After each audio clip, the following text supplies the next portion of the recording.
श्रीमद् भगवद गीता के जरिए व्यक्ति अपने जीवन की कई समस्याओं का हल खोज सकता है।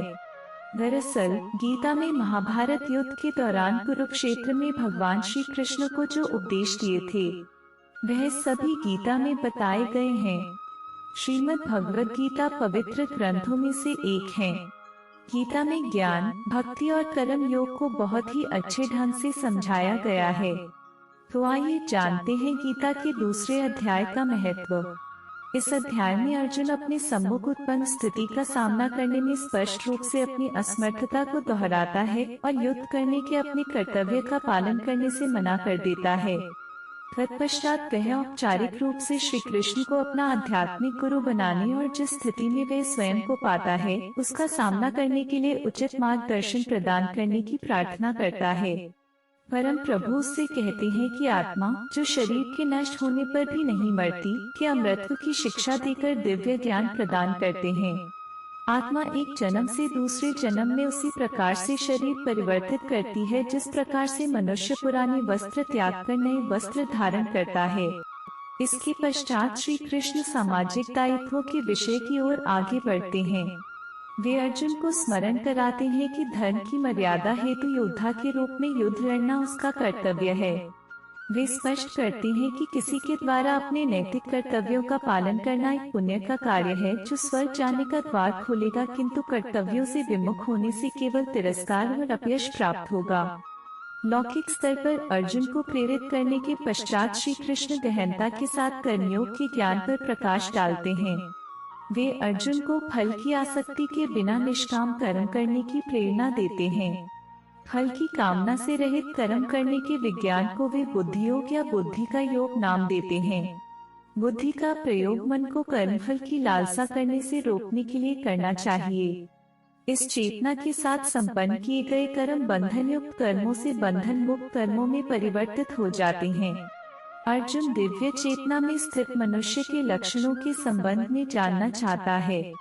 श्री कृष्ण उसे बताते हैं कि किस प्रकार से दिव्य चेतना में स्थित होकर मनुष्य आसक्ति, भय और क्रोध से मुक्त हो जाता है और सभी परिस्थितियों में उसकी इंद्रियां उसके वश में हो जाती हैं और उसका मन सदा के लिए भगवान की भक्ति में तल्लीन हो जाता है। अब वे क्रमानुसार स्पष्ट करते हैं कि किस प्रकार से मानसिक संताप, काम वासना और लोभ विकसित होता है और किस प्रकार से इनका उन्मूलन किया जा सकता है।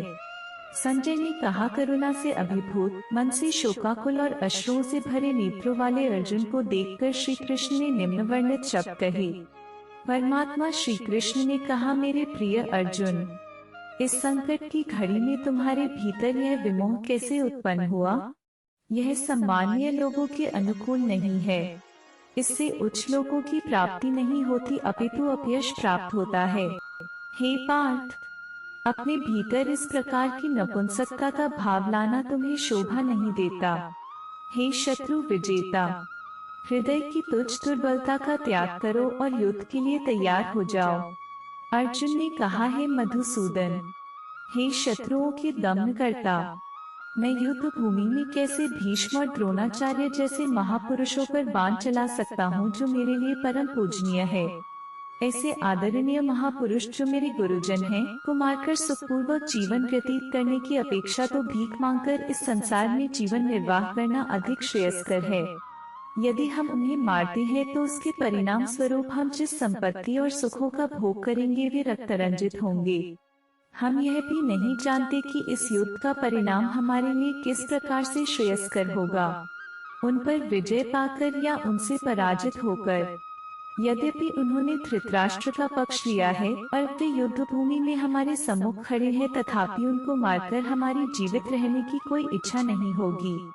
मैं किंकर्तव्य विमूढ़ हो गया हूँ और गहन चिंता में डूबकर कायरता दिखा रहा हूँ। मैं आपका शिष्य हूँ और आपके शरणागत हूँ। कृपया मुझे निश्चय ही यह उपदेश दे कि मेरा हित किसमें है। मुझे ऐसा कोई उपाय नहीं सूझता जो मेरी इंद्रियों को सुखाने वाले इस शोक को दूर कर सके। यदि मैं धन संपदा से भरपूर इस पृथ्वी पर निष्कंटक राज्य प्राप्त कर लेता हूँ या देवताओं जैसा प्रभुत्व प्राप्त कर लेता हूँ, तब भी मैं इस शोक को दूर करने में समर्थ नहीं हो पाऊंगा। संजय ने कहा, ऐसा कहने के पश्चात गुडाकेश शत्रुओं का दमन करने वाला अर्जुन ऋषिकेश कृष्ण से बोला, हे गोविंद, मैं युद्ध नहीं करूंगा और शांत हो गया। हे भरतवंशी धृतराष्ट्र। तत्पश्चात दोनों पक्षों की सेनाओं के मध्य शोककुल अर्जुन से कृष्ण ने प्रसन्न होते हुए ये वचन कहे। परम भगवान ने कहा, तुम विद्वतापूर्ण वचन कहकर भी उनके लिए शोक कर रहे हो जो शोक के पात्र नहीं है। बुद्धिमान पुरुष न तो जीवित प्राणी के लिए शोक करते हैं और न ही मृत के लिए। ऐसा कोई समय नहीं था कि जब मैं नहीं था या तुम नहीं थे और ये सभी राजा न रहे हों, और ऐसा भी नहीं है कि भविष्य में हम सब नहीं रहेंगे। जैसे देहधारी आत्मा इस शरीर में बाल्यावस्था से तरुणावस्था और वृद्धावस्था की ओर निरंतर अग्रसर होती है, वैसे ही मृत्यु के समय आत्मा दूसरे शरीर में चली जाती है। बुद्धिमान मनुष्य ऐसे परिवर्तन से मोहित नहीं होते। हे कुंती पुत्र, इंद्रिय और उसके विषयों के संपर्क से उत्पन्न सुख तथा दुख का अनुभव क्षण भंगुर है।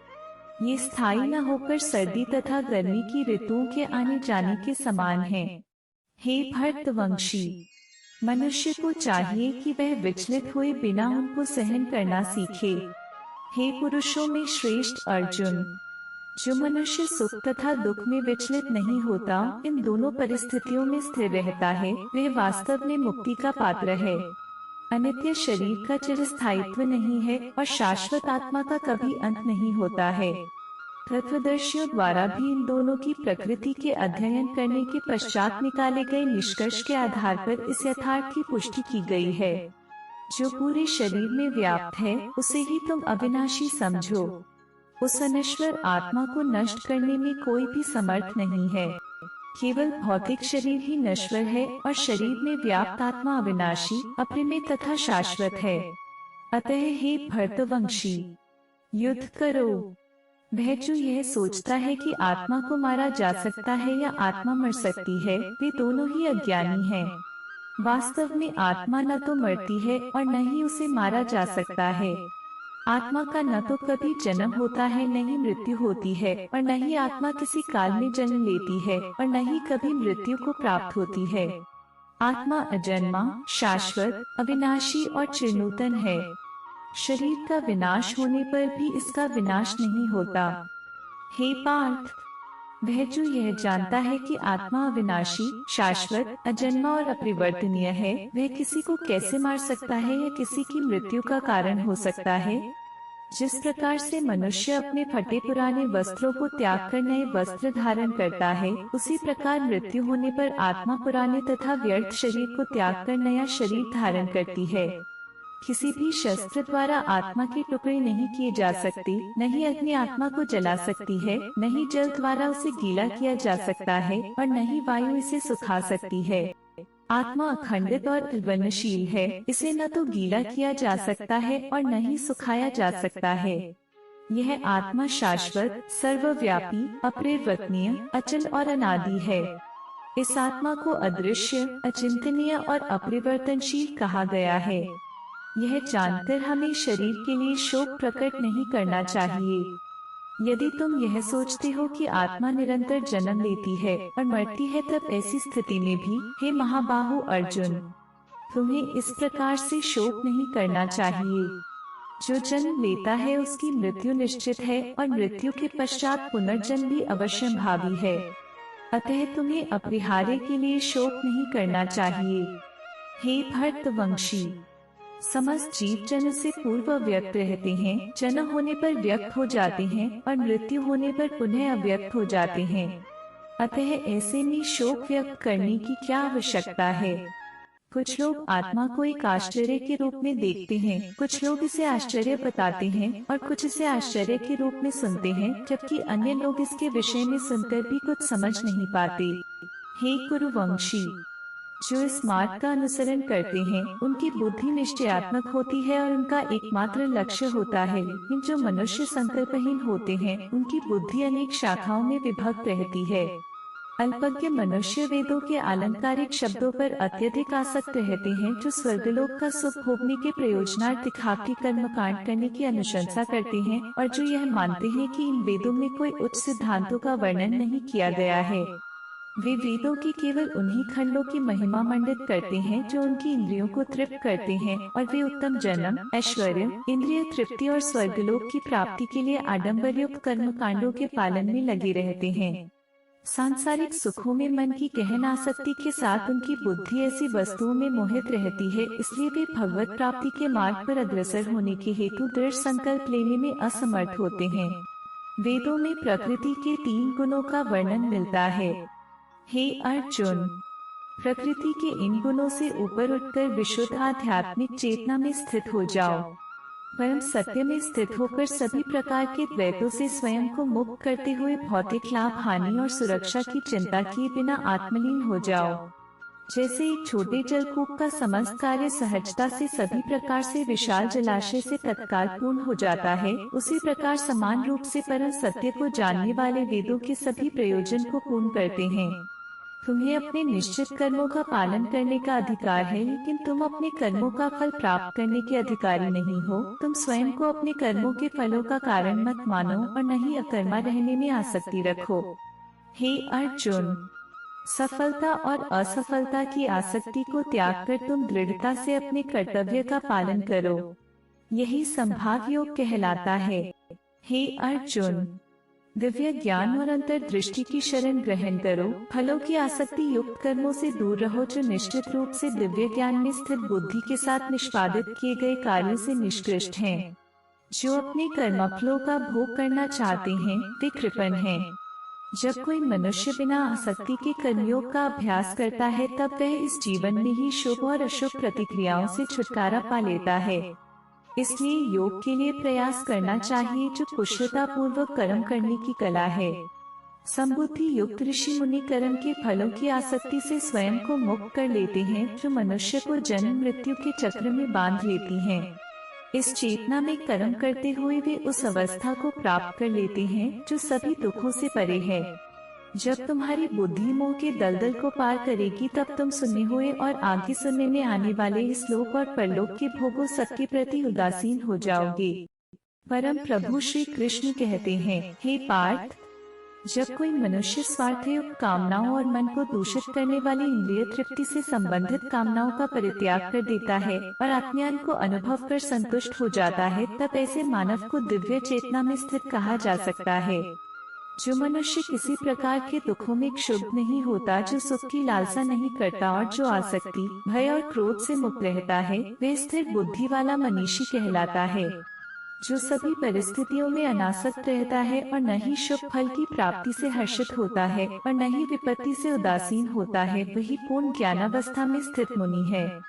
जो मनुष्य अपनी इंद्रियों को उनके विषय भोगों से खींच लेने के लिए उसी प्रकार से योग्य होता है, जैसे एक कछुआ अपने अंगों को संकुचित करके उन्हें खोल के भीतर कर लेता है, वह दिव्य ज्ञान में स्थिर हो जाता है।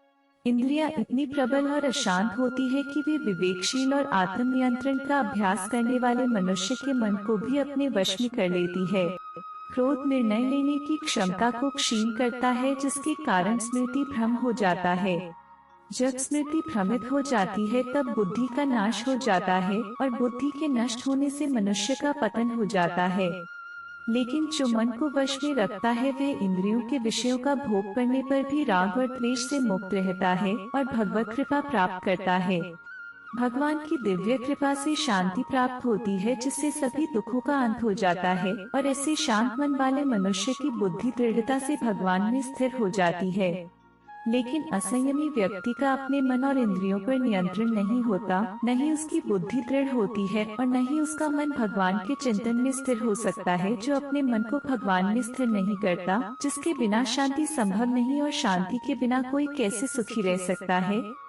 जिस मनुष्य ने अपनी सभी भौतिक इच्छाओं का परित्याग कर दिया हो और इंद्रिय तृप्ति की लालसा, स्वामित्व के भाव और अहंकार से रहित हो गया हो, वह पूर्ण शांति प्राप्त कर सकता है। हे पार्थ, ऐसी अवस्था में रहने वाली